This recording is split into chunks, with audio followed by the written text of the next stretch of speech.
And going back to our story on India-French ties, we are joined by Ambassador Arun Kumar Singh, former Indian ambassador to France, to throw light on the close relationship. Ambassador Singh, thank you very much for being with us. Both countries are celebrating 25 years of strategic partnership.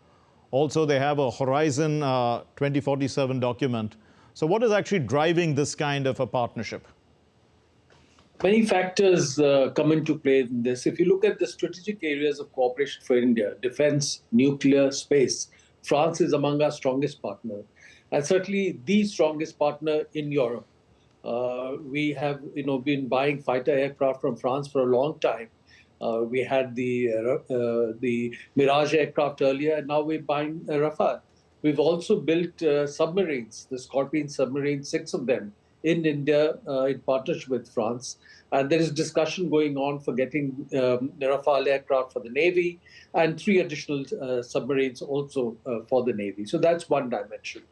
Now there is talk of a defense technology partnership where France has indicated willingness to partner with India on jet engine technology and also engines for helicopters. So that would be a significant development.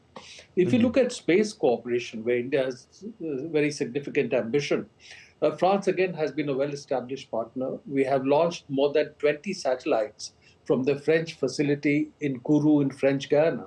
And India and France have also done joint satellites.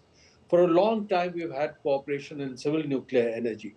So these are various dimensions. But what brings the two countries closer is that despite being a part of the Western alliance system, despite being part of NATO, France strives for strategic autonomy of its decision-making. Okay. Similarly, in India, we've always striven to take our own decisions based on our own interests. So that provides some convergence, that this is a partnership through which we can strengthen each other's desire and ability to maintain strategic autonomy for our decision-making. And also at the multilateral fora, France has been supportive of India. In 2019, for example, when we had taken action on Article 370 through the Indian Parliament, China had tried to move the UN Security Council against India, and France had blocked that move at that stage. Indeed. But, just last month, Prime Minister Modi and President Macron had met on the sidelines of COP28 as well. And to what extent has climate action, and climate financing, energy, clean energy been key components of the new relationship? That certainly is an important element, and that started in 2015. Because in that year, France had hosted an important Conference of Parties meeting in December of that year. And Prime Minister Modi had gone for that. And I think that was the first time when, as Prime Minister, he had attended Conference of Parties meeting.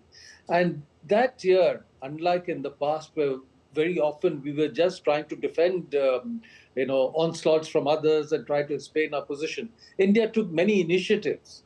For example, we set up the International Solar Alliance in partnership with France. So there was a sense that India was contributing to make the meeting in France successful, was coming forward with initiatives, and France also came forward to join India in the launch of the International Solar Alliance.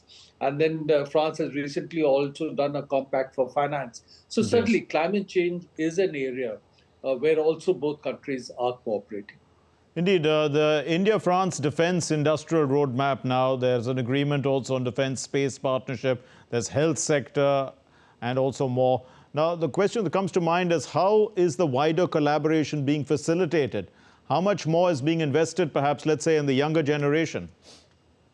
Well, that's an area where I think the two countries will probably need to do more.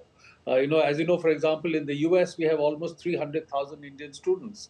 Again, similar, very strong number, large number of students in Australia, in the UK. In France, the number is not quite the same. The challenge there is the language, because it's more difficult for Indian students to pick up French and then study there, and then the job opportunities that you're looking for. So now France has indicated that it wants to increase the number of students, Indian students there, to about 30,000. President Macron himself made that commitment. And they will try and facilitate that. And they will also see to what extent, in addition to French, certain classes could also be conducted in English, which would be easier for Indian students. And the other thing that would be important if Indian students are able to work for a certain number of years, 2 years or so, after receiving their degree, because it helps them build their experience, earn some money back, and that will also enthuse students to go there. So that's an area where I think the two countries will need to do more. And another area Yes. which doesn't get the same level of attention is the Indian origin diaspora presence in France. Okay. You know, there are almost 100,000 persons of Indian origin present in what is called mainland France or metropolitan France, that's the European part of France. But almost 40% of the population in Reunion Islands in the Indian Ocean and in Guadeloupe in the Caribbean are persons of Yes. Indian origin. So there is a Right. diaspora link also that we can build upon. Indeed. So how much potential is there then if we look at defense in co-production, manufacturing in the defense sector, also in the civil nuclear sector? There are all, I mean, there is already what the P-75 Scorpion. There are other potential new areas of collaboration, co-development of next generation engines for fighter planes. There's the Jaitapur nuclear power project that's still being talked about. No, I think there is a lot of potential in defense, as we discussed. There is a history of partnership, and I think there is a certain amount of confidence in India in the French partnership in defense, because you have to be assured that you are getting the kind of technology that you need, and also that at critical moments, the supplies that you need would be forthcoming. And now, historically, France has shown that the commitments it has made, it has delivered on. And at critical moments when we may have been in conflict situation, for example, during the Kargil conflict, the supplies were forthcoming. And again, Yes. when we had done the nuclear test in 1998, France was the only P5 member that did not criticize India and also oppose sanctions against India. So that was a signal about how they see the relationship with India. In Right. civil nuclear power, in terms of technology, France has a lot of strengths because almost 50% of energy in France is generated by nuclear power. Right. So there has been some cooperation in the past, but there is talk of the Jaitapur project. But there have been challenges because the original French company that was involved, that went into bankruptcy. So there's another Yes. company that came forward. And then there are issues related to production in India, issues related to pricing that are being discussed. But I'm sure over time all these would be resolved. A final question, Ambassador Singh. We know also that the Indian civil aviation sector is growing rapidly, and there's a huge order in the pipeline from Airbus. So, what are what's the future areas of business potential for the two countries to explore, No, apart from aviation? Yeah, go ahead, sir. Mark, as you rightly said, we are looking at the two Indian airlines are looking at placing orders for almost 750 aircraft from Airbus. Now, that's a huge order. And Airbus is already looking at doing co-production in India for the supply aircraft.